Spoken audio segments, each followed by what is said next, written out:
एक गांव में रामू नाम का एक गरीब लकड़हारा रहता था। वह रोज सुबह जंगल में जाता, लकड़ियां काट कर लाता था और उन्हें गांव में बेच देता था। उससे जो भी कमाई होती उसी से वह अपना गुजारा करता था। रोज की तरह एक दिन रामू फिर से जंगल में गया, लेकिन वहां पहुंचकर उसने देखा कि बहुत सारे पेड़ पहले से ही कटे हुए थे। अरे, आज कोई मुझसे पहले आ गया और यहाँ की सारी लकड़ियां काट के ले गया। चलो, कोई बात नहीं, मैं थोड़ा और अंदर जाता हूँ और कोई और पेड़ तलाशता हूँ। फिर रामू जंगल के अंदर की तरफ जाता है तो वह देखता है कि वहाँ बहुत सारे पेड़ लगे हुए हैं। अरे वाह, यहाँ तो कितने सारे पेड़ हैं। अगर मैं अगले 6 महीने तक भी यहाँ से लकड़ियां काटूं तो मुझे पेड़ कभी कम नहीं पड़ेंगे। लेकिन रामू ने जैसे ही कुल्हाड़ी उठाई तो उसने देखा कि पेड़ पर एक बंदरिया और उसका बच्चा बैठा हुआ है।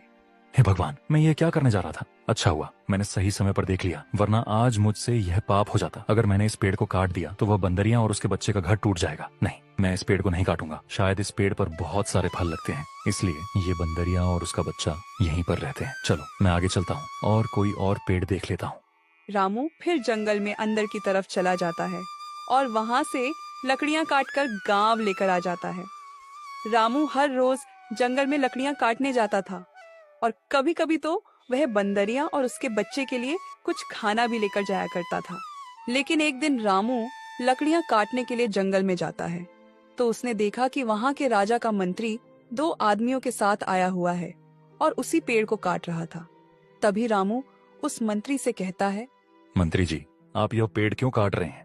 राजा का आदेश है कि गर्मियां आने से पहले महल में लकड़ियां जमा हो जानी चाहिए, इसलिए मैं इस पेड़ को काटकर इसकी लकड़ी महल में जमा करने जा रहा हूँ। हाँ मंत्री जी, यह तो सही बात है, लेकिन आप इस पेड़ को मत काटिए। आप किसी और पेड़ की लकड़ियां ले जाइए।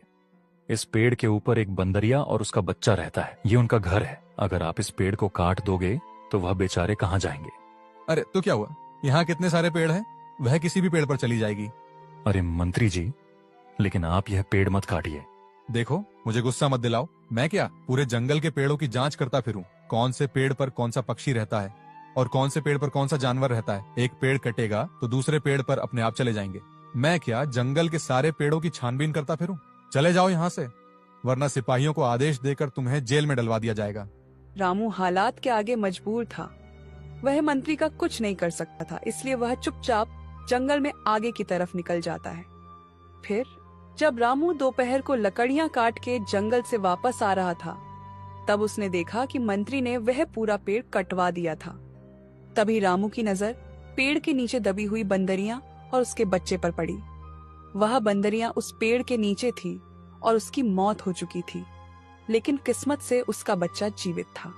हे भगवान, यह क्या हो गया? अब इस बच्चे का क्या होगा? मैंने उस मंत्री को बहुत समझाया कि इस पेड़ को न काटे, लेकिन उसने मेरी एक न सुनी और उसकी जिद की वजह से आज ये बंदर बेचारा अपनी माँ से जुदा हो गया। मैं इस बंदर को इस जंगल में अकेला नहीं छोड़ सकता। मैं इसे अपने साथ अपने घर ले जाऊंगा। वैसे भी मैं अपनी जिंदगी में बहुत अकेला हूँ। मैं इसे अपने छोटे भाई की तरह रखूंगा। फिर रामू उस बंदर को अपने घर ले आता है और तब से रामू उस बंदर को छोटे भाई की तरह अपने साथ रखने लगा। एक दिन रामू फिर से उसे जंगल में लकड़ियां काटने जा रहा था, तभी उसे वहाँ मंत्री दिखाई देता है।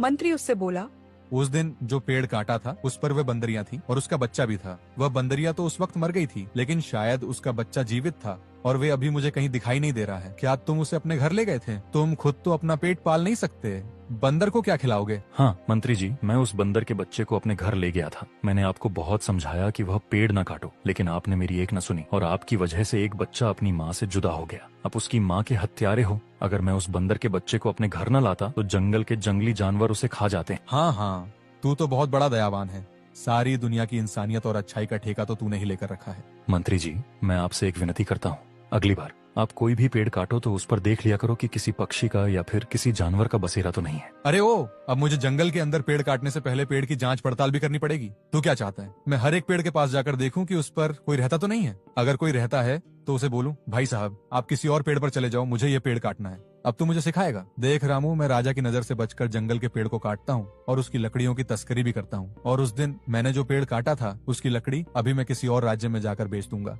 लेकिन राजा को इसके बारे में पता नहीं है और राजा मुझ पर शक भी नहीं करेंगे। लेकिन अगर तूने मुझे और ज्यादा परेशान किया तो देख लेना, मैं वह सारा इल्जाम तुझ पर डाल दूंगा कि रामू जंगल से लकड़ियों की तस्करी भी करता है, और फिर तू पूरी जिंदगी जेल की काल कोठड़ी में सड़ता रहेगा। तेरा भला इसी में है कि तू यह गाँव छोड़कर चला जा और दोबारा इस गाँव में दिखाई मत देना। फिर रामू वहाँ से अपने घर चला जाता है और उसे बंदर से कहता है, चलो दोस्त, इस राज्य से मेरा दाना पानी उठ गया है। यहाँ का मंत्री बहुत ही ज्यादा दुष्ट है। वह जंगल में लकड़ियों की तस्करी करता है, और अगर मैंने यह गांव नहीं छोड़ा तो वह तस्करी का सारा इल्जाम मुझ पर डाल देगा। मेरी बात पर कोई विश्वास भी नहीं करेगा और मैं पूरी जिंदगी काल कोठरी में सड़ता रहूंगा। और फिर तुम्हारा क्या होगा? इससे अच्छा तो ये है कि हम ये गाँव ही छोड़कर चले जाएं। फिर रामू बंदर के साथ गांव से दूर जाने के लिए निकल पड़ता है।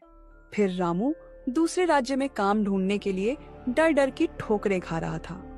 ना तो उसको कहीं पर काम मिल रहा था, न सर छुपाने के लिए छत। उसे और उसके बंदर को खाने पीने की भी बहुत दिक्कत होने लगी थी। मुश्किल से उनको एक वक्त का खाना मिल पाता था। एक दिन रामू उस बंदर के साथ जंगल में एक पेड़ के नीचे बैठा हुआ होता है। तभी वहाँ एक पंडित जी आते हैं।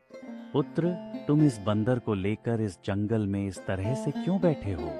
बाबा, इस बंदर ने अपनी माँ को खो दिया है। अब इसका मेरे सिवा इस दुनिया में कोई भी नहीं है, इसलिए मैं इसे अपने साथ अपने घर ले आया था। लेकिन उस राज्य के दुष्ट मंत्री के लालच के चलते मुझे वह गांव छोड़ना पड़ा। अब मैं काम की तलाश में गांव में दरबदर की ठोकरें खाता फिर रहा हूँ। बेटा, तुम्हारा दिल वाकई में बहुत बड़ा है। तुम बहुत बड़े दिल वाले हो। तुमसे किसी का भी दुख कभी देखा नहीं जाएगा। तुमने इस अनाथ बंदर को अपनाकर बहुत बड़ा कार्य किया है। तुम्हें अगर कोई आपत्ति न हो तो तुम मेरे साथ मेरे आश्रम में मेरे शिष्यों के साथ रह सकते हो। मेरे आश्रम में कई सारे शिष्य रहते हैं और आए दिन वहाँ कोई न कोई साधु भी आते रहते हैं। उनके खाने पीने की और उनके रहने करने की जिम्मेदारी अगर तुम उठा लेते हो तो मेरा काम बहुत आसान हो जाएगा। ये तो मेरे लिए बड़े ही सौभाग्य की बात है कि मैं आश्रम में आपके साथ रहूंगा। लेकिन पंडित जी, मेरा ये बंदर भी मेरे साथ ही आएगा। मैं इसे कहीं पर भी अकेला नहीं छोड़ सकता। हाँ हाँ, मुझे कोई आपत्ति नहीं है। तुम इसे अपने साथ रख सकते। रामू पंडित जी के साथ उनके आश्रम में चला जाता है। रामू आश्रम की साफ सफाई, खाने पीने का सामान और पूजा का सामान लाना, ये सारे काम रामू करने लगा। रामू का बंदर हमेशा ही उसके साथ रहता था। पंडित जी रामू को मेहनत और लगन से काम करता देख बहुत खुश थे। पंडित जी हमेशा शिष्यों के आगे रामू की तारीफ किया करते थे। लेकिन पंडित जी का एक और शिष्य था, राघव। वह रामू से बहुत जलता था। लगता था रामू को आए हुए कुछ ही दिन हुए हैं और मैं इतने सालों से काम कर रहा हूँ। पंडित जी ने कभी मेरी तारीफ नहीं की और वह रामू की इतनी तारीफ क्यों करते हैं। एक दिन रामू राघव के लिए ताजा ताजा फल लेकर आता है। यह लीजिए राघव भैया, मैं आपके लिए ताजा ताजा फल लाया हूँ। मैं कुछ दिनों से देख रहा हूँ रामू, तुम बहुत आलसी होते जा रहे हो। तुम्हें ज्यादा खाना न पकाना पड़े, इसलिए यह फल लेकर तुम आते हो। ऐसा नहीं है राघव भैया, आज पंडित जी ने सबको फलहार करने को कहा है, इसलिए मैं यह फल आपके लिए लेकर आया था। रामू और राघव बातचीत कर रहे थे, तभी इतने में रामू का बंदर आता है और राघव के फल खाने ही वाला होता है। यह सब देखकर राघव बहुत गुस्सा हो जाता है। अरे संभालो अपने इस पागल बंदर को। पूरे आश्रम को इसने तो जैसे अपने सर पर उठा रखा है। ये बंदर मेरे हिस्से के फल खा जाएगा क्या? अभी के अभी जाकर इस बंदर को जंगल में छोड़कर आओ, नहीं तो मैं पंडित जी से शिकायत कर दूंगा। राघव भैया, मुझे माफ कर दीजिए, और अगर मेरा बंदर आपके फल खा भी जाता तो मैं आपके लिए नया फल ले आता, पर इस बंदर को मुझसे जुदा मत कीजिए। राघव को रामू पर बहुत गुस्सा आ रहा था। राघव ने जाकर पंडित जी से रामू की शिकायत भी की, लेकिन पंडित जी ने रामू की तरफदारी करते हुए राघव को खूब खरी खोटी सुनाई। यह सब सुनकर राघव आग बबूला हो जाता है। आज इस रामू और इसके बंदर की वजह से पंडित जी ने मुझे कितना सुनाया। मुझे जल्द से जल्द रामू और उसके बंदर का कुछ करना पड़ेगा, लेकिन मुझे कुछ इस तरह काम करना पड़ेगा कि सांप भी मर जाए और लाठी भी न टूटे। कुछ दिन के बाद उसे राज्य के राजा ने पंडित जी को अपने महल में पधारने का न्योता दिया। पंडित जी अपने कुछ शिष्यों और रामू के साथ राजा के महल में चले जाते हैं।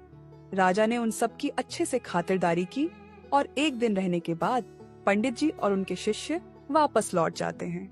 2 दिन के बाद राजा अपने मंत्री के साथ पंडित जी के आश्रम पर आते हैं। अरे राजा साहब, आप यहाँ पर कैसे? पंडित जी माफ कीजिए, आज मैं किसी और काम की वजह से यहाँ पर आया हूँ। हाँ, कोई बात नहीं। राजा साहब बताइए, क्या काम है आपका जो आपको यहाँ आना पड़ा? मुझे कुछ समझ में नहीं आ रहा कि मैं आपको कैसे बताऊं। 2 दिनों से महारानी का हार खो गया है और हमने पूरे महल में जांच पड़ताल कर ली, लेकिन वह मुझे कहीं भी नहीं मिल रहा है। अरे राजा साहब, बातों को गोल गोल घूमना बंद कीजिए और साफ साफ बताइए, क्या हमारे जाने के बाद से वह हार गुम हुआ है? हाँ पंडित जी, बात तो कुछ ऐसी ही है। मतलब आप यह कहना चाहते हैं कि रानी का हार हम में से किसी ने चुराया है? नहीं पंडित जी, मैं आप पर शक करने का पाप नहीं कर सकता, लेकिन मैं क्या करूं, मुझे रानी की वजह से यहाँ आना पड़ा। देखिए राजा साहब, आपके यहाँ आने से मुझे कोई दिक्कत नहीं है। आप चाहे तो मेरे शिष्यों की तलाशी भी ले सकते हैं। मुझे पूरा यकीन है कि मेरा कोई भी शिष्य ऐसा काम नहीं कर सकता। फिर राजा के साथ आए हुए सैनिकों ने रामू और बाकी सब लोगों की तलाशी ली। तब उन्हें रामू की झोली में से रानी का वह हार मिला। रामू निर्दोष था। वह पंडित जी से बोला, पंडित जी, मुझ पर भरोसा करिए, मैंने ऐसा कुछ भी नहीं किया है। मैंने रानी का हार नहीं चुराया है। रामू, मैं कभी सपने में भी नहीं सोच सकता था कि तुम ऐसी हरकत करोगे। तुमने तो पंडित जी का सर शर्म से झुका दिया है। नहीं राघव भैया, मैंने चोरी नहीं की है, मुझे कोई फंसा रहा है। पंडित जी, रामू रंगे हाथ पकड़ा गया है। अब मुझे इसे इस महल ले जाना होगा और इसे सजा भी होगी। तभी उन्हें पीछे से एक आवाज आती है, राजा साहब, मेरे भाई रामू ने कोई चोरी नहीं की है, वह निर्दोष है। ये चोरी किसी और ने की है और मेरे भाई को कोई फंसा रहा है। अरे तुम तो एक बंदर हो और तुम बोल कैसे सकते हो? हाँ, मैं एक बोलने वाला बंदर हूँ। मैं जब छोटा था तब से रामू भैया मुझसे बहुत सारी बातें करते थे और वह इतनी बातें करते थे, उनकी बातें सुन सुनकर मैं बोलना सीख लिया था। और मैं यह बात पक्के तौर पर बता सकता हूँ, रामू भैया ने चोरी नहीं की है। पक्के तौर पर? तो फिर पक्के तौर पर तुम्हें यह भी पता होगा कि यह चोरी किसने की है? चोरी मेरे भाई ने नहीं की है, चोरी इस राघव ने की है। उसने महल से हार चुराकर मेरे भाई की झोली में डाल दिया था। क्या राघव, यह बंदर सच बोल रहा है? क्या यह सच है? नहीं नहीं पंडित जी, मैंने कोई चोरी नहीं की है। ये बंदर झूठ बोल रहा है। तुम्हारी यह दबी हुई आवाज से सब पता चल रहा है कि तुमने ही चोरी की है। मैं कभी सपने में भी नहीं सोच सकता था कि मेरा शिष्य चोरी जैसा पाप करेगा। अब सच सच बताओ, तुमने ऐसा क्यों किया है? राघव ने फिर अपनी ईर्ष्या के बारे में पंडित जी को सब सच सच बता दिया। यह सब जो भी किया वह रामू से जलन के मारे किया था। राघव को महल से चोरी करने के इल्जाम में पकड़ लिया जाता है। रामू, तुम्हारा ये बंदर तो हमारे लिए बहुत महत्वपूर्ण है। ये हमारे और हमारे राज्य के लिए बहुत काम आ सकता है। मैं चाहता हूँ कि तुम अपने बंदर के साथ हमारे जासूस बन जाओ और हमारे दुश्मनों पर नजर रखो, उनके बारे में हमें सारी जानकारी दो। और वैसे भी इस बंदर पे किसी को शक भी नहीं होगा और तुम आसानी से अपना काम कर पाओगे। राजा की यह बात रामू को बिल्कुल ठीक लगी। पंडित जी ने भी इस काम के लिए हाँ भर दी और अब रामू इस राज्य का वह पहला जासूस था जिसका साथी एक बंदर भी था और वह बोल भी सकता।